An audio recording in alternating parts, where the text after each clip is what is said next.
भगवंताच्या नामामध्ये सर्व गेले लोक तल्लीन आहेत.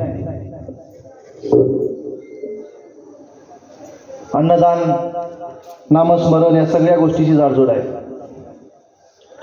त्या काळामध्ये एका भक्ताची भेट झाली महाराजाला. पुसद जवळा गावचा एक रुंजाजी पाटील नावाचा गुरु भक्त महाराजाकडे गेला आणि रुंजाजी पाटील जाऊन महाराजाला म्हणतायत, देवा काहीतरी सेवा करण्याची इच्छा आहे तुमची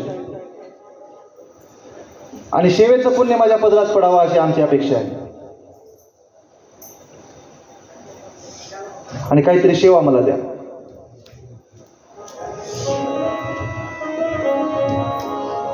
महाराजांनी सांगितलं, तुम्हाला सेवा करायची असेल तर तुम्ही सेवा करू शकता. तुम्हाला एक नेम लावून देतो, तुमची इच्छा असेल तर या माहूर गडावरती या ठिकाणी या. दर पौर्णिमेचा एका करावा तुम्ही आणि हे नियम तुम्ही 2 वर्ष पार पाडा. 2 वर्ष हा नियम पार पाडा. अन्नदान जेवढं घडलं तेवढं पौर्णिमेला.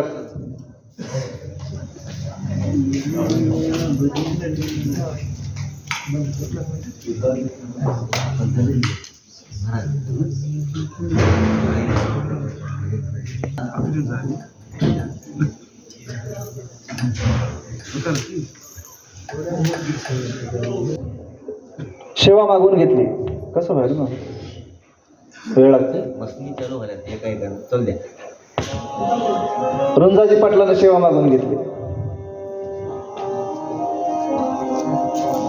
महाराजांनी सांगितलं, दर पौर्णिमेला इथं अन्नदान करत जा, एका करत जा, नामस्मरण करत जा. येऊन जेवढे लोक जेव घालता येतात तेवढे लोकांना जेव घालायचं.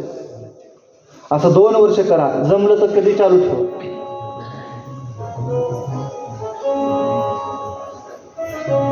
चांगल्या माणसाची भेट झाल्यावर काही चांगल्या गोष्टी घडून येतात जीवनामध्ये आपोआप. संताकडे गेल्यावर काहीतरी शिकून यावं माणसानं. स्वतःच्या मनाने या ठिकाणी मागून एका करण्याचा हेत महाराजांनी या ठिकाणी व्यक्त केला आणि रुंजाजी पाटील जवळेकर पुसदच्या भागातील त्यांनी माहूरला एका चालू केला. सर्व तीर्थावरील सप्ताह संपन्न झाला. मोठ्या आनंदामध्ये या ठिकाणी शेवटच्या दिवसाची महापूजा झाली, अन्नदान झालं. आता थेट महाराज या ठिकाणी दत्त जयंती संपली. आता आपल्या आपल्या स्वस्थानाला जावं. आपले लोक, आपले भक्त मंडळी, आपले शिष्य मंडळी या ठिकाणी वाट बघत असतील. किवळ्याला गेलं पाहिजे आणि किवळ्याला गेलं पाहिजे म्हणून या ठिकाणी महाराज निघाले.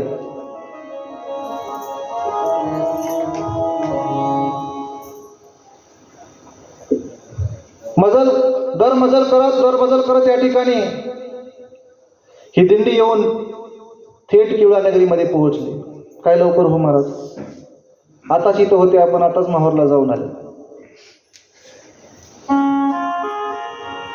एका सेकंदामध्ये मन जाते तसं या ठिकाणी आपल्याला आता काही कथा पुढे पार पडायचे. बऱ्याच कथा ग्रंथामधले या ठिकाणी शिल्लक राहण्याचं सूत्र दिसाले. दिवस कमी आहे, चरित्र मोठं. 28 अध्यायाचा ग्रंथ आहे आणि दिव्य लीला आहे ग्रंथामध्ये.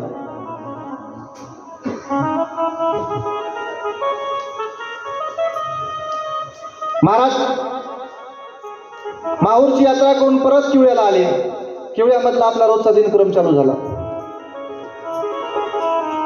दिवसेंदिवस लोक येत आहेत, नामस्मरण करत आहेत, अन्नदान करत आहेत.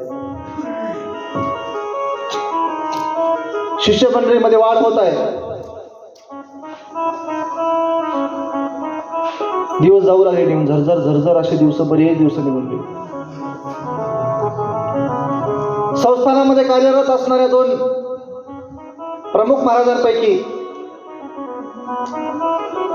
लक्ष्मणगीर महाराज आणि भगवानगीर महाराज, या दोन्हीमध्ये लक्ष्मणगीर महाराज यांनी महाराजापुढे जाऊन एका दिवशी एक मनोदय या ठिकाणी सांगितला.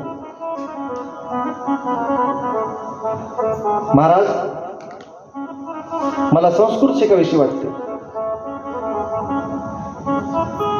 मला संस्कृत शिकायची इच्छा आहे.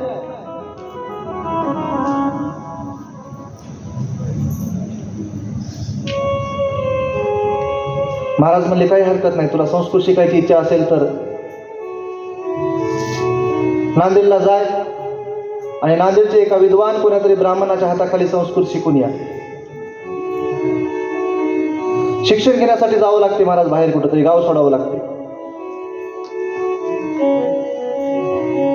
संस्कृताचं फार महत्व आहे आपल्या भारत भूमीला. आपल्या भारताचं जे वैदिक धर्मग्रंथ पूर्ण आहे ते संस्कृत मध्ये आहे, म्हणून संस्कृत आली पाहिजे. लक्ष्मणगीर महाराज या ठिकाणी नांदेडला निघाले, राहण्यासाठी जात आहे. आता मठामध्ये भगवानगीर महाराज, गुरुवर्य बाळगीर महाराज यांचा रहिवास आहे.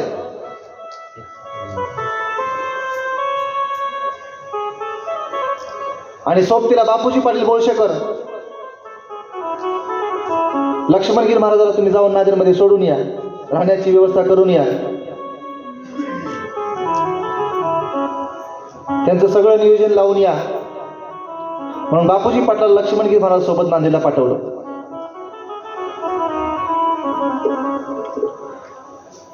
नांदेडला महाराज पोहोचले, गाडीतून उतरले. नेमकं कुठं जावं, कोणाला शिकावं, कोणाच्या घरी जाऊन विचारावं.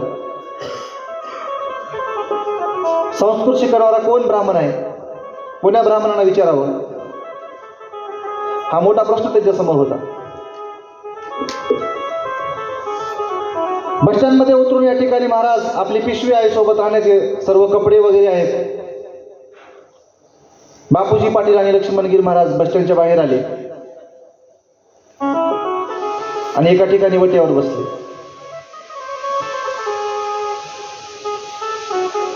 दोघांच्या पुढे प्रश्न पडलाय, काय करावं नेमकं, आता कुठं जावं, कोणाला विचारावं, कुठं संस्कृत शिकवले जाते.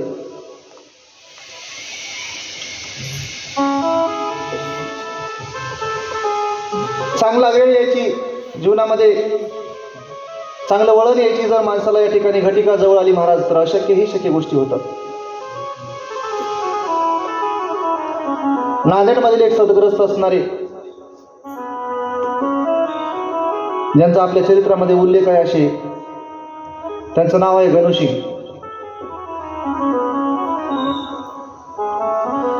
गणुसिंगाची भेट झाली महाराजांना आणि बापूजी पाटला लक्ष्मणगीर महाराजाला ते म्हणतायत, कशासाठी आलात. त्यांनी सांगितलं आपल्या मनातला म्हणत, आम्हाला संस्कृत शिकायचे.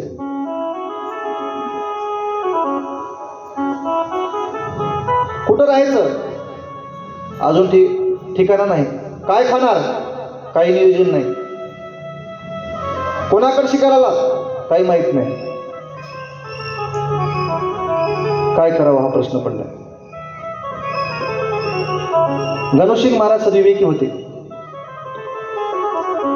एक ग्रस्त आहेत आणि गणुसिंगामुळेच आपल्या गाडीपुरा नांदेडच्या मठाची ओळख निर्माण झाली, तिथून सुरुवात झाली. गणुसिंगाने या ठिकाणी दोघाला आपल्या घरला नेलं, अतिथीचा पाहुणचार केला.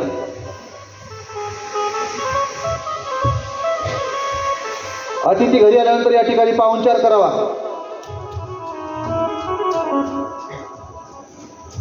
अशी प्रथा आहे आपल्याकडे. जे कधीच तिथी सांगून येत नाहीत त्याला अतिथी म्हणतात. अपरिचित आहेत, कसलंही नातं माहीत नाही, पण आपल्याकडे आलेत म्हणून सन्मान केला. भोजनाची व्यवस्था केली आणि भोजन झाल्यानंतर एक विषय काढला. महाराज, आमच्या गोदावरी नदीच्या तीरावर एक जुना मठ आहे, गणपती मंदिर आहे, शिवलिंग आहे आणि दसनामी आखाड्याचं हे मंदिर आहे. तिथं तुमची राहण्याची उत्तम व्यवस्था होईल, तुम्ही राहता काय. राहता काय म्हणल्याबरोबर या ठिकाणी त्यांना ज्या गोष्टीची अत्यंत आवश्यकता होती, लक्ष्मणगीर महाराजाला आनंद वाटला. काही हरकत नाही, बघू. चला म्हणून या ठिकाणी गाडीपुऱ्याच्या मठाकडे आले. मठाकडे येऊन या ठिकाणी जागेची पूर्ण तपासणी केली. बघतायत एक चिंचेचं मोठं झाड आहे आणि चिंचेच्या झाडाची एक पिकलेली चिंच खाली गळाली. पडलेली चिंच या ठिकाणी लक्ष्मणगीर महाराजांना हातामध्ये घेतली आणि शुभ सकून झाला, आपण या ठिकाणी राहायला हरकत नाही. पिकलेलं फळ आपल्या हातात आले.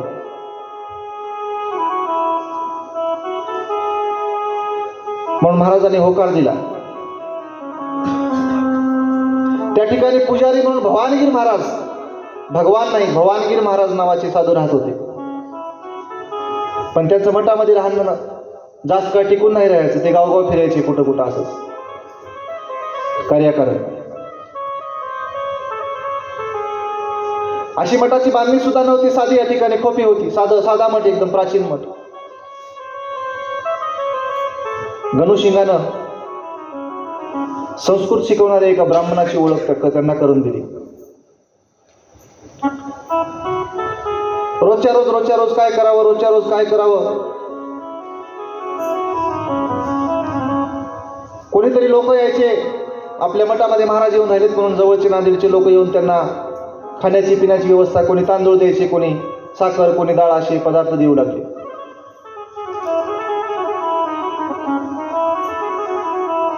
संस्कृत शिकण्याचा प्रवास चालू आहे. बाळगीर महाराजाच्या शिष्यमंडळीचं या ठिकाणी लक्ष्मणगीर महाराजाचं गाडीपुऱ्यामध्ये निवासस्थान चालू झालं. पण गाडीपुरा मठ हातामध्ये आला नाही अजून.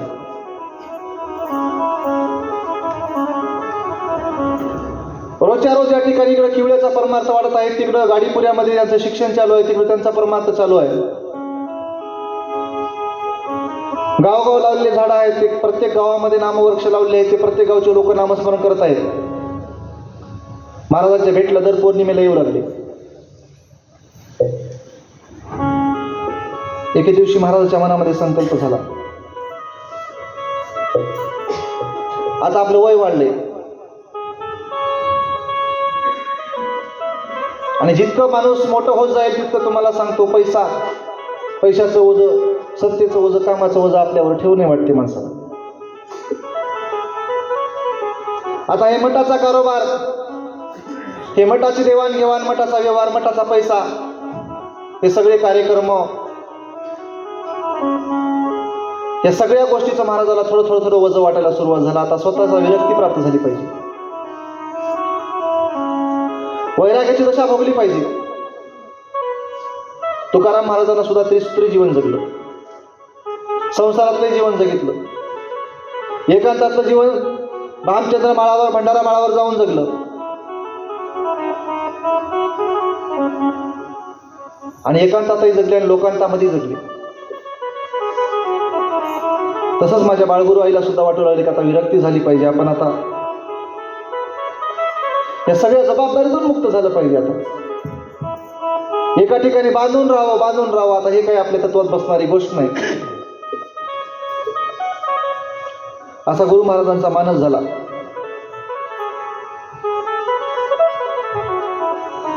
आपल्यासारख्या संसारातल्या लोकांना बांधून राहायला आवडते महाराज, आणि आपण संसारातले लोक बांधून आहोत.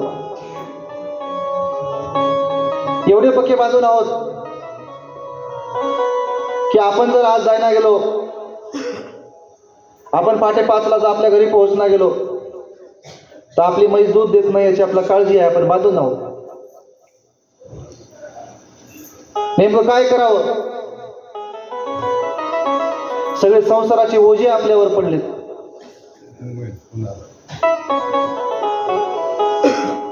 संसाराच्या ओझ्याखाली, आपल्या दडपणाखाली आपण जीवन जगत आहोत. आपण बांधून आहोत. संसार कसा आहे महाराज?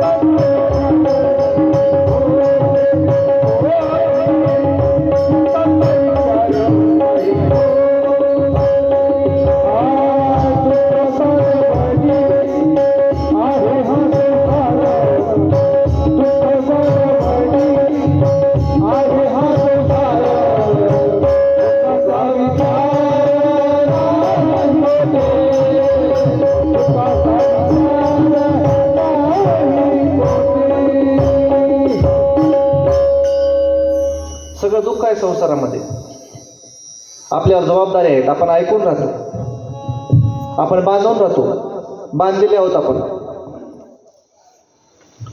पत्नीनं जर सांगितलं कथा किती वाजता, 11ला संपाली, बरोबर 11:10 पोहोचा, घरी या, जावंच लागते, आपल्या जबाबदारी आहे. म्हणजे संसाराच्या दडपशाहीखाली आपण जगणारे माणसं आहोत, सामान्य माणसं, गृहस्थी माणसं. एकदा एका राजानं गावामध्ये दौंडी पिटवली. बायकोचं ऐकून किती लोक आहेत आपल्या गावातले, न ऐकणारे किती आहेत, त्यांची यादी काढागडे म्हणजे. गावामध्ये माईकवर अनाऊन्स केलं, दौंडी हे शब्द संपलाय, आता अनाऊन्समेंट हा शब्द आलाय. लाईट स्पीकर मध्ये अनाऊन्स केलं, राजाचा हुकूम आहे. गावामध्ये पत्नीचं ऐकणारे किती आहेत आणि न ऐकणारे किती आहेत, त्यांनी आपल्या नावाची नोंद करावी महाराजाकडे येऊन, गावाकडे, राजाकडे. चट लोक आले आणि आपले नावं द्यायला. काउंटरवर, तिकडं काउंटर होतं, त्या काउंटरवर आपापले नावं देऊ लागले. दुसऱ्या दिवशी आता निवाडा करायचा, किती ऐकणारे आहेत बायकोचं, किती न ऐकणारे आहेत. सगळं गाव जमलं, राजाची सभा भरली, जी नोंद आहे ती नोंद वही आणली आणि महाराज म्हणले, राजाने आदेश दिला, चला जेवढे बायकोचं ऐकणार आहेत त्यांनी एका बाजूला थांबा आणि जे ऐकत नाहीत त्यांनी एका बाजूला थांबा, अशी लाईन करा म्हणले आपले वेगवेगळ्या. आता वेगवेगळ्या लाईन करायसाठी सांगितल्यावर सगळे लोक एका बाजूला गेले. ऐकणाऱ्याची लाईन मोठी झाली, महाराज गर्दी मावना गेली, चंगराचंगरी झाली ऐकणाऱ्याच्या लाईन मध्ये. कोणीच म्हणत नाही मी ऐकत नाही म्हणून. पण एकच असा हडकुळा माणूस होता, बाजूला उभा टाकला, ज्या लाईन मध्ये कोणीच नाही, एकटा उभा टाकलाय. राजाला आश्चर्य वाटलं, काय माझ्या राज्यामध्ये एक हिरा जन्मलाय. माझ्या राज्यामध्ये सगळेच लोक बायकोचं ऐकून राहतात आणि काय माझ्या राज्यामध्ये एकच हिरा जन्मलाय. त्याचं करावं तेवढं कौतुक कमी आहे. याचा सन्मान करावा वाटालाय मला. याला शाल श्रीपद देऊ वाटाले, याच्या गळ्यामध्ये हार घाला वाटाले, याच्यावर पुष्पवृष्टीच करा वाटली मला, असं राजाला वाटलं. आणि राजाने विचारलं त्या व्यक्तीला, बाबा रे, हे सगळं अख्खं गाव बायकोचं ऐकून राहते, तू कशामुळे ऐकत नाहीस? तर मला, महाराज तुम्हाला कोण म्हणलंय मी ऐकत नाही? आणि तू न ऐकणाऱ्याच्या लाईन मध्ये उभा आहेस. ही लाईन न ऐकणाऱ्याची आहे आणि हे सगळी ऐकणाऱ्याची लाईन आहे. महाराज तसा गैरसमज करू नका. माझ्या पत्नीनं घरून येताना मला सांगितलंय, तिथं गेल्यावर भरपूर गर्दी असते, तुमची तब्येत आधीच ठीक नाही, कोणी तुमच्या पायावर जर पाय दिला तर तुमचा जागेवर प्राण निघून जाईल. तुमची अवस्था अशी बिकट आहे. म्हणून तुम्ही काय करा, माझा ऐका. तुम्ही माझा ऐका, माणसामध्ये उभं टाकायचं नाही, कळला उभं टाकायचं, असं माझ्या पत्नीनं सांगितलंय म्हणून मी उभं टाकलो. सांगायचं तात्पर्य, जीवनामध्ये हे संसारातले सगळे लोक ऐकून आहेत. कोण्या मायेचं ऐकून आहेत? रांड ही अविद्या माया लागली जीवाशी ग्रासाया, बापूजीशी सोडविता नाही तुम्हा वाचून या. ही घरची बाई वेगळी आणि ते जीवाच्या पाठीमागं लागलेली बाई वेगळी. जिनं मुळात या ठिकाणी आपला मुळापासून पिछा केलाय, ती कुळामुळाची दुश्मनी वेगळी. कुळामुळाची दुश्मनी ही जमून आया बाया, आणि या मायेनं दुकानं लावलं समूळ जीव भुलवाया. वासना बायको शेजारी, वासना बायको शेजारी, वासना बायको शेजारी, वासना बायको शेजारी, वासना बायको शेजारी, वासना बायको शेजारी, वासना बायको शेजारी.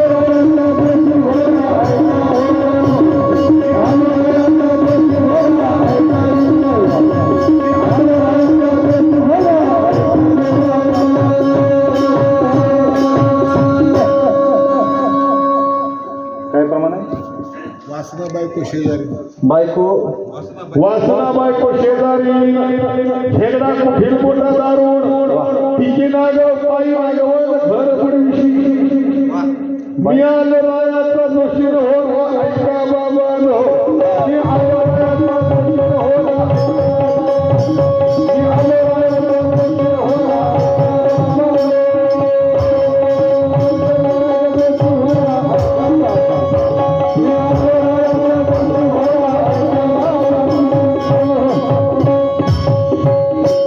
वासना नावाची बायको पाठीमागे लागली. या वासनेला या ठिकाणी जर आपण आशा नावाची आहे, वासना आहे, आशा आहे, जीवनामध्ये आशा ही फार घातक आहे. आशाबाई नाही बरं, आशा आशा घातक आहे. आशा कोण होय? आशा कोण होय तुम्हाला सांगतो, थोडक्यात ओळख पटवून देतो. काशीला जाऊन संस्कृत शिकून आला एक विद्वान पंडित कोण माणूस. संस्कृत शिकून काशीहून आला. गावात आल्याबरोबर या ठिकाणी गावातल्या लोकांना कौतुक वाटलं, आमच्या गावातला एक माणूस चांगला विद्वान झाला इकडे, संस्कृत शिकून आलाय. गावकऱ्यांनी टोलेजन स्वागत केलं आणि दारामध्ये आपली पत्नी आली त्याची ताट घेऊन. माझा नवरा काशीला जाऊन संस्कृत शिकून आलाय. काशीचे बैमान वेगळे. काशीच्या बैमान हे नाव कशामुळे पडलं असं तर दृष्टांत वेगळा आहे, कधी वेळ आला तर सांगतो. ताट घेऊन पत्नी आली आणि ताट घेऊन नवऱ्याला या ठिकाणी कुंकू लावण्याच्या अगोदर हातामध्ये कुंकू घेतला आणि विचारलं, तुम्ही काशीला जाऊन संस्कृत शिकून आलात ना? तुम्ही विद्वान झालात? नवरा म्हणतोय हो. मग मी एक प्रश्न विचारते, त्याचं उत्तर द्यावं लागेल.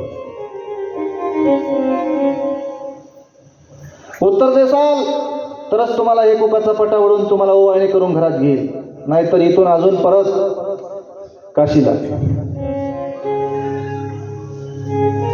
त्यालाही थोडा अभिमान आला. विचार म्हणला काय विचारायचे. विचारून बायको काय विचारणार आहे घरात बसणारी चुली पुढी, असं वाटलं त्याला. विचार म्हणला. त्यावेळेस तिनं विचारलं, पापाच्या बापाचं नाव काय? पापाचा बाप कोण?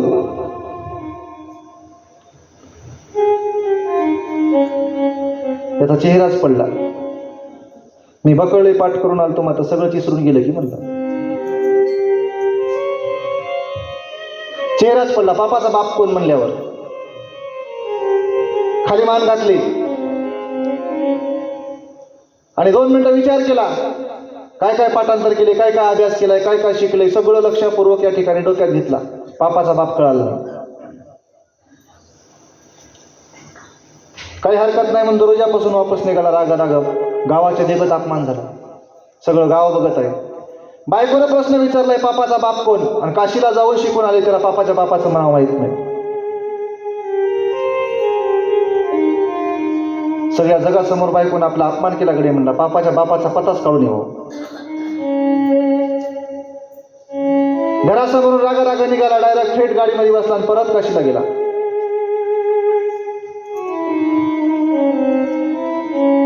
याच्यापाशी जावळला, त्याच्यापाशी जावळला, कोणालाही विचारला, पापाचा बाप कोण? कोणी सांगायला तयार नाही. कोणाला विचारतोय पापाचा बाप कोण? कोणापाशी पापाचा बाप पता नाही कोणालाही. सगळे जण या ठिकाणी या प्रश्नाला उत्तर द्यायला कोणी तयार नव्हतं. गलोगलने हिंडू लागला. पिसा झाला, जे पोटात अन्न नाही. बायकोनं गावासमोर अपमान केला आपला. काय तोंड दाखवा आपण आता?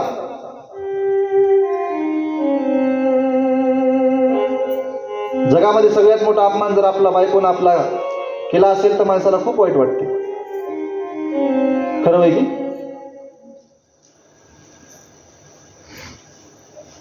खरं होय की खोटं होय म्हणालो? बायकोनं जर अपमान केला असेल तर खूप नाराजी वाटते माणसाला. तसं आता सवय पडली म्हणून त्याचं काही वाटणं आलं हे विषय सोडून द्या. आता हे सवय होऊन गेली हा विषय फार महत्वाचा जीवनात झाला. पण काही माणसाला सवय नाही अजून सुद्धा. पोटामध्ये अन्नाचा कण नाही, भटकत गलोगरीनं नकाशीच्या फिरू लागला, पापाचा बाप, पापाचा बाप, पापाचा बाप. एकच डोक्यामध्ये बसले, पापाचा बाप कोण? फिरत फिरत फिरत फिरत एका वैशीच्या गल्लीमध्ये गेला. अंगावरती धोतर आहे. अंगावरती धोतर घालून जर आपली गाडी बारपुडी उभी असेल तर या एका धोतरामुळे कित्येक धोतराला आपल्या कलंक लागतो. पण अंगावर धोतर आहे आणि हे गलोवरीनं फिरत फिरत वैशीच्या गलीमध्ये गेला. महाराज आमच्या इकडे कसं काय आलेत म्हणून एक वैश्या स्त्री होती. त्या वैश्या स्त्रीने या ठिकाणी दारामधून महाराजाला हाक मारली, महाराज इकडे या. तिथं गेला. असं काय या गलीमध्ये हिंडत आता? तुमच्या तर अंगावर धोतर दिसाले, चांगले शिकलेले दिसत आहात, शेंडी वाढलेली दिसत आहे, गळ्यामध्ये तुमच्या माळ दिसत आहे, इकडं कसं काय चक्कर तुमची? त्यानं सांगितलं, काही नाही, मला एक लई मोठा प्रश्न पडलाय आणि त्या प्रश्नाच्या उत्तरासाठी मी फिरालो. माझं इथे येण्याचं दुसरं मानच नाही. मी वाईट कर्मासाठी आलो नाही, पाप कर्मासाठी आलो नाही. मी माझ्या प्रश्नाच्या उत्तराच्या शोधामध्ये आहे. कोणता प्रश्न? पापाचा बाप कोण? वैशीला विचार पटला. तिने म्हटली, पापाचा बाप कोण आहे मी तुम्हाला सांगते, पण तुम्हाला माझ्या घरामध्ये यावं लागेल, माझ्या घरी यावं लागेल. त्यानं म्हटलं, तू वैश्य आहेस, तुझ्या घरामध्ये मी कसं येईल? तुमची मर्जी. तुम्हाला पापाच्या बापाचं उत्तर घ्यायचं असेल तर नक्की माझ्या घरामध्ये या. त्यानं म्हटलं, आपण नुसतं घरात चाललंय, आपल्या हाताला कोणतं पाप कर्म नाही, आपल्या डोळ्यामध्ये कोणती पापाची बुद्धी नाही, वासना नाही आपल्या मनामध्ये, आपलं मन निर्मळ आहे, पाण्यासारखं निर्मळ आहे, आपण जायला काय हरकत नाही घरामध्ये. आणि तो शिकलेला पंडित विद्वान या ठिकाणी वैशीच्या घरामध्ये गेला. वैशीने या ठिकाणी सुंदर बसण्यासाठी आसन टाकितलं आणि सांगितलं, आसनावरती बसा. आसनावरती बसला. सांगा उत्तर, पापाचा बाप कोण? ती स्त्री म्हणते, महाराज अजून एक अपेक्षा आहे, तुम्ही माझ्या घरचं या ठिकाणी जेवण करावं.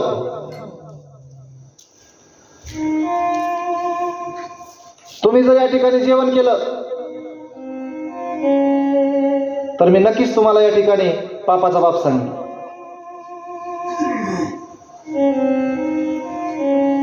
त्यानं म्हटलं, हे काय अवघड झालं, वरच्यावर वाढतच चाललंय, काय करावं? पण अन्न हे शुद्ध परब्रह्म असते, अन्न चांगलं असते. कोणाच्याही घरी खावं, कोणाच्याही घरी अन्न खावं हा शास्त्रात नियम नाही. पण अडकलेली गोष्ट आहे. आता काय करावं? प्रश्न मोठा आहे. आपल्याला याचं उत्तर घेऊन जायचंय. गावाच्या समोर आपला अपमान झालाय. 2 घास मी तू येथे खायला तयार आहे, मग पण मला पापाचा बाप सांगावा लागतो. ती स्त्री म्हणते, काय हरकत नाही, सांगेल. स्वयंपाक तयार केला, ताट वाढलं. महाराज बसा जेवायला. महाराज बसा जेवायला म्हटल्यानंतर जेवायला बसला. महाराज अजून एक इच्छा आहे, माझ्या या हाताने तुम्हाला मी एक घास भरवावा अशी माझी इच्छा आहे. तो शेवटची इच्छा आहे. आता याच्या पुढे मी तुमच्या समोर काही मागणी करणार नाही. शेवटी एकच घास माझ्या हातचा खा, मी तुम्हाला पापाचा बाप सांगणार आहे. त्याला मला काय हरकत नाही, पण पापाचा बाप सांगावा लागतो. त्या स्त्रीनं ताटामधलं अन्न उचललं आणि याच्या तोंडापुढे नेले. यानं तोंड वाचलं. तोंड वाचल्याबरोबर तिनं अन्न खाली टाकून थोबाडामध्ये एक वडून मुसकाळी ठेका दिला. एक कान खाली मारली. पापाचा बाप हे होय महाराज, जा घरला म्हणला. त्याला प्रश्न पडला, मी तुझ्याकडे एक उत्तर मागायला आलो आणि एक सांगलीस, हे बरोबर नाही, धोका आहे. तिनं सांगितलं, पापाचा बाप अनुभवानं कळून घ्या आता तुम्ही कोण असेल. तुम्ही साधी एका कमजोरी पायी तुमच्या जीवनात एक प्रश्न निर्माण झालाय आणि या प्रश्नाच्या हव्यासापायी तुम्ही या ठिकाणी एका वैश्याची चौकट ओलांडून या ठिकाणच्या आसनावरती बसला. नवे नवे उत्तर मिळावं या अपेक्षेनं उत्तर मिळालं पाहिजे. मला माझा अपमान झालाय कळालं पाहिजे म्हणून माझ्या घरचं अन्नही खायला तयार झाला.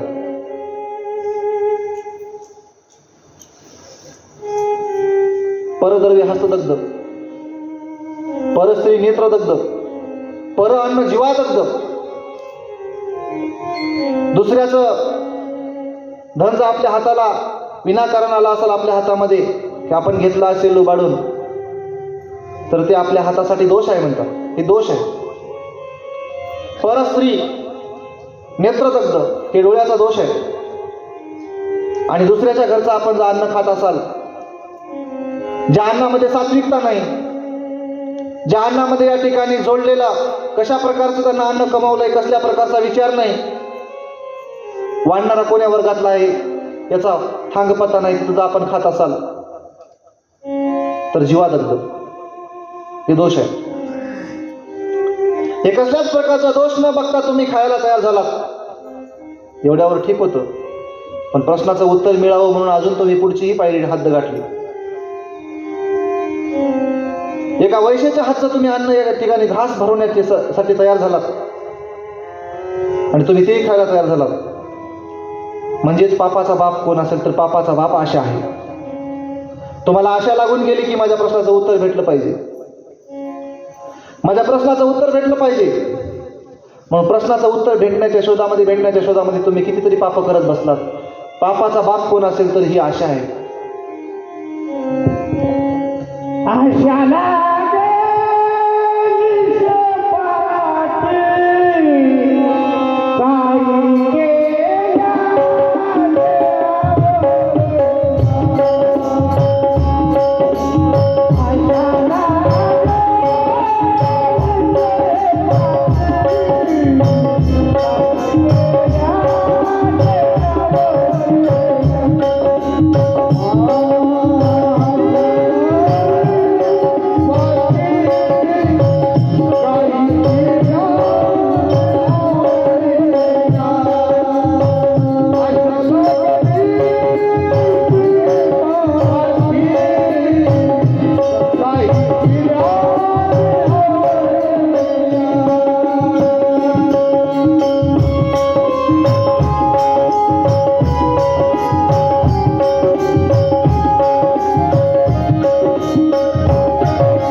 मोठी आहे महाराज. म्हणून जीवनामध्ये आशेला फार महत्व नाही दिलं पाहिजे. आशा लागले शेपाटी काही केल्या सुटेना. काही केलं तरी जीवनामध्ये आशा सुटत नाही. ही संसाराची आशा आहे, अपेक्षा आहे. प्रत्येक क्षेत्रामध्ये अपेक्षा आहे, आशा आहे. प्रत्येक क्षेत्रात स्वार्थ आहे, पण त्या स्वार्थाचं वेगळं गणित आहे. काही स्वार्थाने या ठिकाणी हितही होते. स्वार्थ साधला पाहिजे नक्की. भक्तांना एखाद्या परम साधूकडे गेलं तर आपला स्वार्थ साधला पाहिजे, हित करून घेतलं पाहिजे स्वार्थ साधून. पण भक्तानं साधूकडे गेलं तर दुसरा स्वार्थ नाही साधला पाहिजे. जे जीवाच्या हिताचा आहे तेवढाच स्वार्थ साधला पाहिजे, हे हिताचं आहे. म्हणून अपेक्षेच्या संसारामध्ये या जगाचं ओझं वाहण्यामध्ये आता महाराजांना वैराग्य प्राप्त झालं. वैराग्याची प्राप्ती झाली महाराजांना. महाराज म्हणले आता लक्ष्मणगिरी बुवाला बोलवून घेतलं जवळ. आम्हाला या ठिकाणी आता मन लागत नाही आता. आणि हे मठ, हे सगळा कारोबार, हे या मठाचा पैसा, या मठाची देणगी, या मठाची भक्त मंडळी, ही सगळी व्यवस्था, हे सगळं तुम्ही आता सांभाळा आजपासून.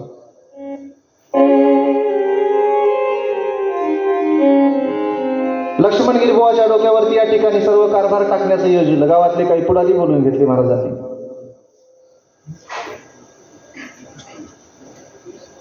आणि गावातले काही पुढारी बोलून घेऊन त्यांना सगळ्यांना निरोप सांगितला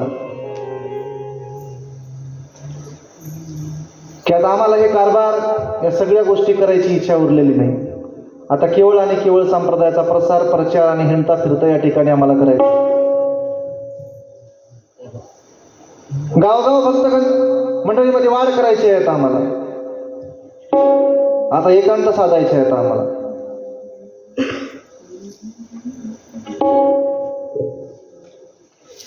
लक्ष्मणगिरी बुवा आणि सर्व गावच्या पुढाऱ्यांनी या ठिकाणी महाराजांचा शब्द प्रमाण मानला.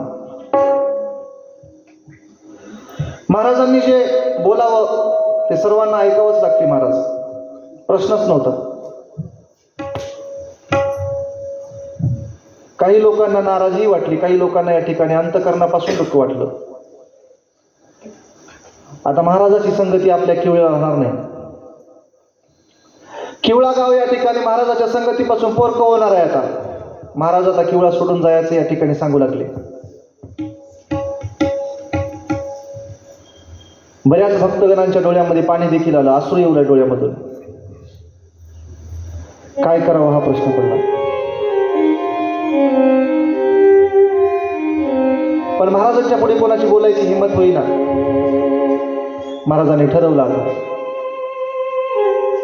एकांत साधण्यासाठी काही 2-4 मंडळी घेतली आणि किवळा गावाला निरोप दिला महाराजांनी, आम्ही येतो. हे संस्थान, हे मठ, हे नामस्मरण, हे सगळे सप्ते लावलेले नियम सगळे व्यवस्थित चालू ठेवा. माझ्या दत्त महाराजांचं स्मरण करत राहा. दत्तप्रभूला विसरू नका, अन्नदानाला विसरू नका, आलेला जीव घाला, मुखाने नामस्मरण करत राहा, नामचिंतन घेत राहा. सगळ्याचा निरोप घेतला महाराज.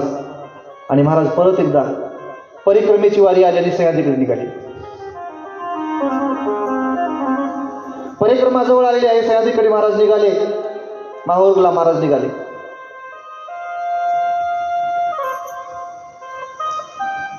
प्रसंग बदलला. इकडे गाणगापुरामध्ये एक भक्त तपश्चर्या करत बसला होता. ज्यांना सद्गुरूची अपेक्षा होती, सद्गुरू भेटण्याची तळमळ होती, रात्रंदिवस या ठिकाणी सद्गुरू महाराजांची भेट व्हावी अशी अपेक्षा होती. त्याच्या स्वप्नामध्ये दत्त महाराज गेले. कोकणस्थ ब्राह्मणचारी आहे, कोकणस्थ ब्राह्मण आहे, ब्रह्मचारी आहे, गाणगापूरमध्ये बसलाय. त्याच्या स्वप्नामध्ये मध्यरात्री दत्त महाराज गेले. गुरु महाराजांच्या भेटीची इच्छा असेल, जीवनामध्ये सद्गुरू पाहिजे असेल, तर नांदेड जिल्ह्यामध्ये सह्याद्री आहे आणि सह्याद्रीवर तुला त्या सद्गुरू महाराजांची भेट होईल. तुला ज्या सद्गुरूची अपेक्षा आहे, ज्या सद्गुरूची इच्छा आहे, जे गुरु तुला हवासा वाटते, ते सद्गुरू महाराज तुला सह्याद्रीवर नांदेडला माहूरला भेटतील. असं स्वप्नामध्ये येऊन या ठिकाणी साक्षात्कार दिला. ताडकन तो ब्रह्मचारी उठला आणि माहूरकडे निघाला. इकडून महाराज माहूरला निघाले. तो ब्रह्मचारी आला आणि सह्याद्रीवरती या ठिकाणी ठाण मांडून आता महाराजाची वाट बघत, कधी मला महाराज भेटतील, माझ्या मनाचा मनोदय कधी पूर्ण होईल. आणि गुरुभक्तीची लागलेली अपेक्षा जी आहे, तहान लागलेली आहे, ही तहान माझी पूर्ण कधी होईल. महाराज सह्याद्रीला आले. परिक्रमा पूर्ण झाली.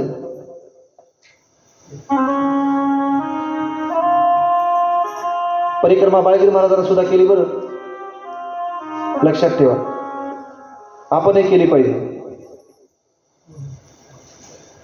परिक्रमा आपण निश्चित केली पाहिजे. बाळगीर महाराजांना सुद्धा या ठिकाणी माहूरची परिक्रमा केली. त्याला आपण येडा म्हणतो, येडा. त्या येड्याच्या यात्रेला गेलं पाहिजे कधीतरी, आपल्यासारखे येड्यानं सुद्धा. आपण संसारातले येडे आहोत, आपण संसारातले येड्यानं सुद्धा कधीतरी त्या येड्याच्या यात्रेला गेली पाहिजे, परिक्रमा केली पाहिजे. महाराजांची परिक्रमा पूर्ण झाली आणि महाराज येत असताना त्या ब्रह्मचार्याची भेट झाली.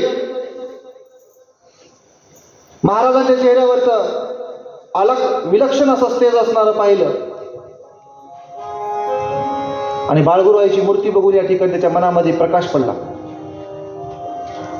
मी जे स्वप्नामध्ये मला अपेक्षा होती, जे सद्गुरू महाराज भेटण्याची, ती मूर्ती हीच आहे.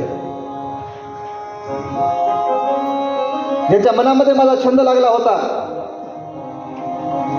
ती हीच मूर्ती आहे आणि हेच तो साधू असावा. सद्गुरू महाराजांच्या चरणावरती या ठिकाणी साक्षात नतमस्तक झाले आणि नतमस्तक होऊन महाराजांची विचारपूस केली. महाराज म्हणले,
कोकणस्थ ब्रह्मचार्याला बाळगुरुआईचे दर्शन झाले आणि एकमेकाची भेट झाली. भेट झाल्यानंतर या ठिकाणी सर्व परिचय सांगितला. महाराज, मी गाणगापुराहून आलो, तपश्चर्याला बसलो होतो. स्वप्नामध्ये येऊन या ठिकाणी चमत्कार झाला मला, आणि स्वप्नातील चमत्कार आणि तुम्ही या दोन गोष्टी एकच आहेत. मला उपदेश हवा आहे, मला अनुग्रह द्या, मला नामस्मरण द्या. महाराजांनी कोकणस्थ ब्रह्मचार्याला या ठिकाणी उपदेश केला, नामस्मरण दिलं, अनुग्रह दिला. बाळगीर महाराज आपल्या माहूरला आले आणि त्यांचं वास्तव्य आता इथं सुरू झालंय. ही बातमी महंत महाराजांना समजली. महंत महाराजांनी सेवक पाठवले आणि बाळगुरू महाराजांना वर बोलून घेतलं गडावर. गडावरती महाराज गेले. महंत महाराज म्हणतात, महाराज शिखरावरती एखादी चातुर्मास आता होऊ द्या. लागल ती सामुग्री, लागल ते अन्नदान, लागल ते नामस्मरण, सगळ्या गोष्टीचं साहित्य आम्ही करू. बाकीच्या गोष्टीची काळजी करू नका. पण गडावर आता एक आपल्याला चातुर्मास करायचा आहे तुमच्या हस्ते.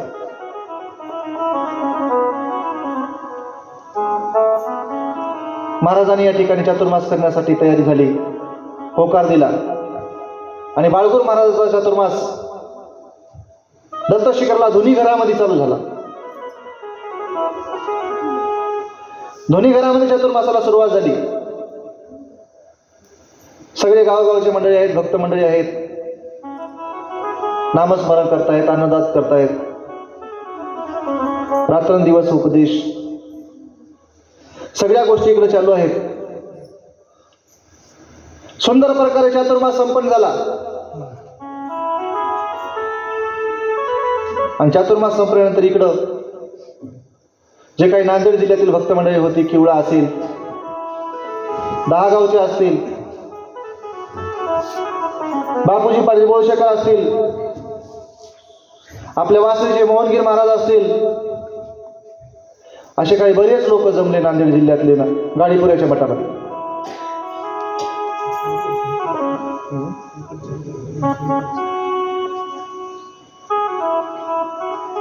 एवढे लोक सगळे जमले आणि सगळ्यांनी विचार केला की सगळं आपण अनाथासारखे झालो. ज्या दिवसापासून या ठिकाणी महाराजांनी किवळा सोडले आणि माहूरला निघून गेले, अनाथासारखी आपली गती झालेली आहे. आपल्याला या ठिकाणी महाराजांना आणलं पाहिजे कडे जाऊन. महाराजांची आवश्यकता आहे आपल्याला. महाराजाशिवाय आपल्याला या ठिकाणी गमणार नाही, करमणार नाही, राहणार नाही. काय करावं? बापूजी पाटील मोठे सद्विवेकी भक्त होते. बापूजी पाटलाकडे शब्द सोपवला सगळ्यांनी, तुम्ही जर खरंच महाराजांची विनंती केली ना तर महाराज येतील. एकदा सगळ्याचे मनोरथ पूर्ण करा. महाराजांनी नांदेडला यावं, आपल्या मठामध्ये राहावं आणि असेच आपल्या नांदेड जिल्ह्यातील भक्तांचा उद्धार करावा अशी आपली अपेक्षा आहे. या प्रमुख भक्तांनी निर्णय घेतला की महाराजाला आणायचंच. सगळे प्रमुख भक्त मिळून या ठिकाणी सह्याद्रीला गेले. माहूरला पोहोचले. माहूरला जाऊन या ठिकाणी साष्टांग नमस्कार घातला बाळगूर महाराजाला. सर्वात पुढे बापूजी पाटील आहेत. बापूजी पाटील बोलतायत, महाराज तुमच्याशिवाय नांदेड जिल्हा असून आहे. नांदेडमध्ये या ठिकाणी या परिसरातली सगळी भक्त मंडळी पोरकी झाली आहे.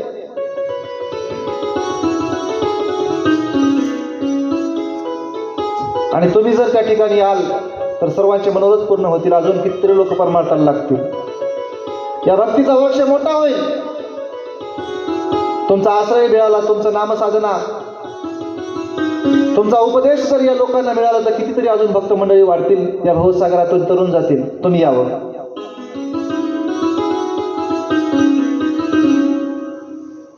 संत हे तुम्हाला सांगतो किती हे अंतकरण कठीण असले. महाराज काल सुद्धा एकदा रुसून गेले होते कालच्या प्रसंगामध्ये. कालच्या प्रसंगामध्ये भक्ताची अपेक्षा जिथं असेल तिथं निश्चित या ठिकाणी संत मनोरथ पुरवतात, साधू मनोरथ पुरवतात. सगळ्याची विनंती महाराजांनी स्वीकारली आणि सगळ्याची विनंती स्वीकारून महाराज नांदेडला यायला तयार झाले. आता परत एकदा महाराज नांदेडला येणार आहेत. बाळगीर महाराजांच्या मठामध्ये, गाडीपुऱ्याच्या मठामध्ये, आपल्या भाषेत बाळगीर महाराजांच्या मठामध्ये, गाडीपुऱ्याच्या मठामध्ये या ठिकाणी महाराज निघाले आहेत. सोबत भक्त मंडळी आहेत. किती वेळ लागला असे यायला. आले महाराज. नांदेडला महाराजांचं वास्तव्य सुरू झालं. आल्याबरोबर या ठिकाणी महाराजांनी पाहणी केली. नदीच्या किनाऱ्यावर सुंदर मठ आहे, पण व्यवस्था नाही. काहीतरी करावं लागली. सगळी नांदेड जिल्ह्यातील भक्त मंडळी प्रमुख गावची बोलून घेतली. नांदेड जिल्ह्यातील गोदावरीचं पात्र म्हणजे गोदावरीचं नाभिस्थान आहे. पुरातन गणपती मंदिर आहे इथं आणि शिवलिंग आहे. ते ठिकाण पवित्र आहे. आता इथं सुंदर प्रकारचं आपल्याला मठाचं बांधकाम करायचं आहे, असा मनोदय महाराजांनी सर्व भक्त मंडळीच्या पुढे ठेवला. सर्व भक्त मंडळींनी या ठिकाणी होकार दिला आणि ज्याप्रमाणे किवळ्यामध्ये मठाचं टोलेजंग बांधकाम झालं, किवळ्यापेक्षा कितीतरी मोठा मठ बांधायचा होता. आता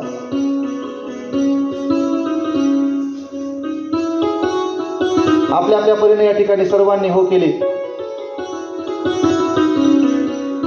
प्रत्येकानं जे लागल ते देण्यासाठी तयार झाले आणि नांदेडच्या गाडीपुऱ्यातल्या मठाला लागणारे लाकडाचे साहित्य जे आहे ते सागाचं साहित्य देण्यासाठी पूर्ण या ठिकाणी लहान लोजे भीमराव देशमुख यांनी शब्द दिला, महाराज जे सागाचे लाकड लागतील ते सगळे आम्ही आणून देऊ. आपापल्या परीने सगळ्यांनी या ठिकाणी सुंदर प्रकारे मठाला लागणारं साहित्य देण्यासाठी तयार झाले. मोठा भव्य दिव्य मठ बांधला. गोदावरीच्या नदी पात्रापासून या ठिकाणी घाट बांधला. भक्त मंडळीला भोजनाची व्यवस्था झाली पाहिजे, आलेल्या लोकांना या ठिकाणी स्नानाला जाण्यासाठी सोय झाली पाहिजे. दगडामध्ये नदीच्या पात्रामध्ये या ठिकाणी घाट बांधला. आपण दररोज आपण गेल्यानंतर जाऊन बघतो त्या ठिकाणी नदीच्या पात्रामध्ये आंघोळ करण्यासाठी सगळी सोय आहे, कपडे वाळू घालण्यासाठी, पण दुसरेच लोक टेंट आणून वाळू घालत होते.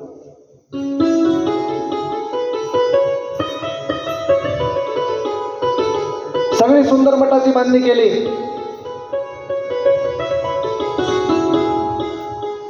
मठाचं बांधकाम झाल्यानंतर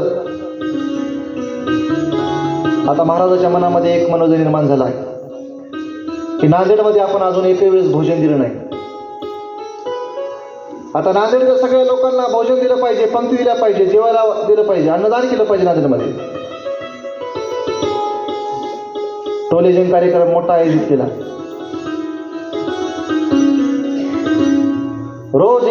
रोज एक एका दिवशी मारवाड्याची पंगत, एका दिवशी ब्राह्मणाची पंगत, एका दिवशी क्षत्रियाची पंगत, अशी प्रत्येक सर्व वर्णातल्या लोकांना एका दिवशी नेम लावून दिला.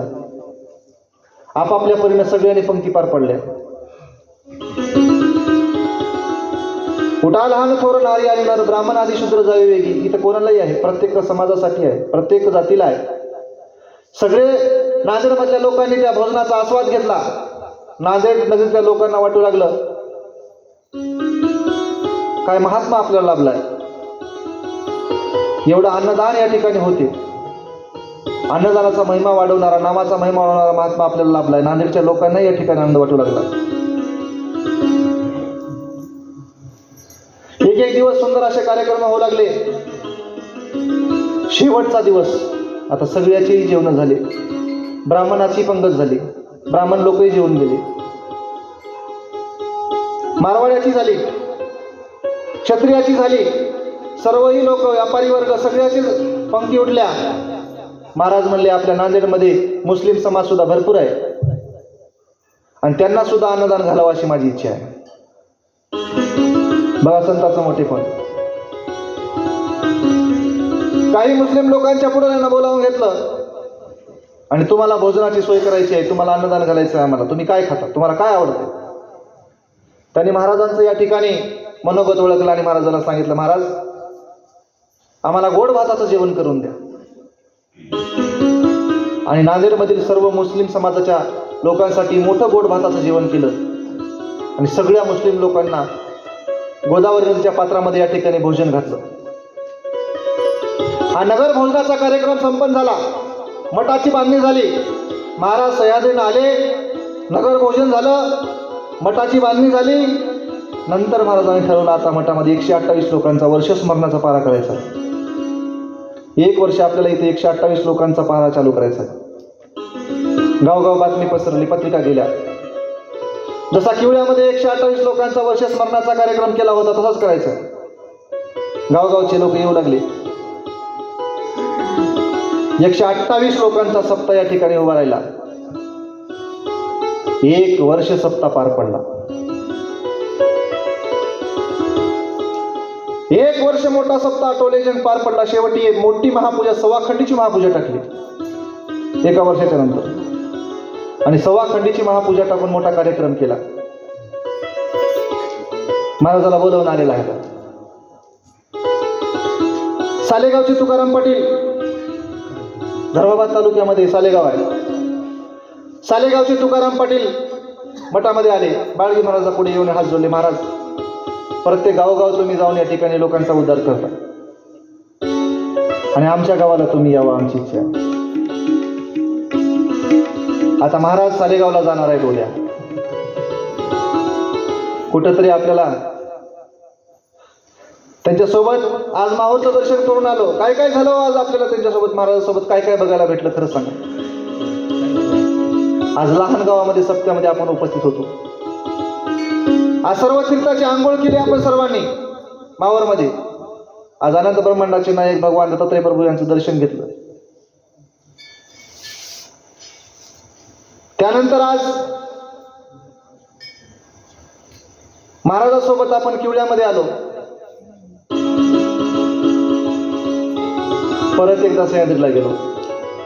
परकमाई घडली आज. पूर्ण परिक्रमा आपण महाराजांसोबत केली आज. परिक्रमा करून महाराजांचा जो भक्त होता त्याची भेट घेतली. मठाचं बांधकाम आपल्या डोळ्याने बघितलं आपण. महाराजांनी सर्व समाजातल्या लोकांना कसं भोजन घातलं, हे नगर भोजन कसं दिलं, एवढं आपण बघितलं. त्याचा अनुभव आपण आज घेतलेला आहे. सवाखंडीची महापूजा होती मठामध्ये महाराजांच्या हस्ते. आचार्य महाराज आहे, तेही बघितलं आपण आज. या सगळ्या गोष्टी आपण बघितल्या. आता तुकाराम पाटलाच्या शब्दाला मान देऊन महाराज या ठिकाणी सालेगावला जाणार आहेत. सकाळी महाराज सालेगावला निघणार आहेत. उद्या 8 वाजता महाराज सालेगावात पोहोचणार आहेत आणि उद्या 11च्या आधी महाराजांची बीज होणार आहे. उद्या 8ला सुरुवात होणार आहे आपली कथा. 8ला सुरुवात झाल्यानंतर या ठिकाणी 11 पर्यंत आपला कार्यक्रम चालणार आहे. 11च्या पुढे आपण जाणार नाही. संध्याकाळी नियोजन संध्याकाळी चालेल. 5 ते 8 कथा 5 ते 3 8 व्हायची. उद्या हा शब्द महत्वाचा आहे. बाकीचा पुढचा आपण नंतर ठरवून घेऊ. उद्याच्या प्रवासामध्ये आपल्याला बऱ्याच काही गोष्टी बघायच्या आहेत. एवढं झटझट सांगण्याचा प्रयत्न केला. ही कथा ठरवूत, आपला वेळ आहे ना.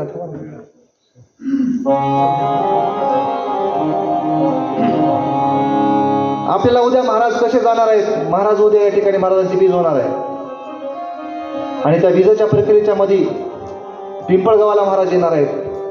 उद्या महाराजांची भेट आहे आपल्या गावाला. कथेमध्ये महाराज पिंपळगावला येणार आहेत. नुसते कथेत येणार नाही तर उद्या महाराजच पिंपळगावला येणार आहेत. म्हणून माझ्या बाळगुरुआईचं स्वागत करण्यासाठी सगळेजण सज्ज राहा. शेजाऱ्या पाजाऱ्यांना सांगा, आपण महाराजांसोबत इतके दिवस नाही राहिलो ना, काही हरकत नाही. महाराज आपल्या गावात आलेत. आजच्या दिवस तरी महाराजांची संगत घडली पाहिजे.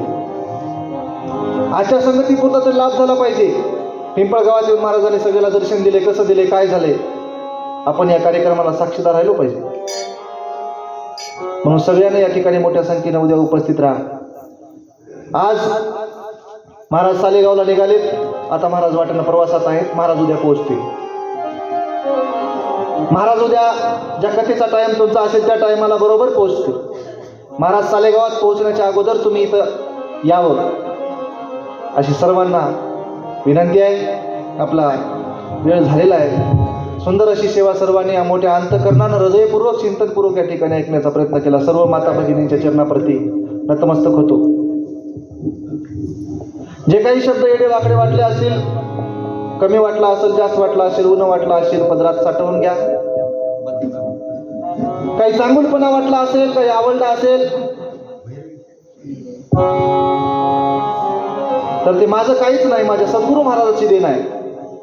ते माझ्या बाळगीर महाराजांची देण आहे. ते माझ्या गुरुवर्याची देण आहे. चांगुलपणा स्वीकारा, वाईट असेल तर सोडून द्या. झालेली ही सेवा असणारी हे आजचं कथापुष्प सर्व साधू संतांच्या चरणाप्रती मी समर्पित करतो. माझ्या बाळगुरुआईच्या चरणाप्रती समर्पित करतो. झालेलं कथापुष्प अनंत ब्रह्मांडाचे नायक, जगाचे मालक, विश्वाधिपती भगवान दत्तात्रय प्रभू यांच्या चरणी समर्पित करतो. झालेलं कथापुष्प माझे गुरुवर्य ज्यांच्या कृपेमुळे मी बोलका झालो, आज या आसनाचा अधिकारी झालो, श्री श्री 108 महंत यदुबन महाराज, गुरु गंभीरबन महाराज कोलिंबीकर यांच्या चरणाप्रती आजचं कथापुष्प अर्पण करतो आणि माझ्या वाणीला पुनर्विराम देतो.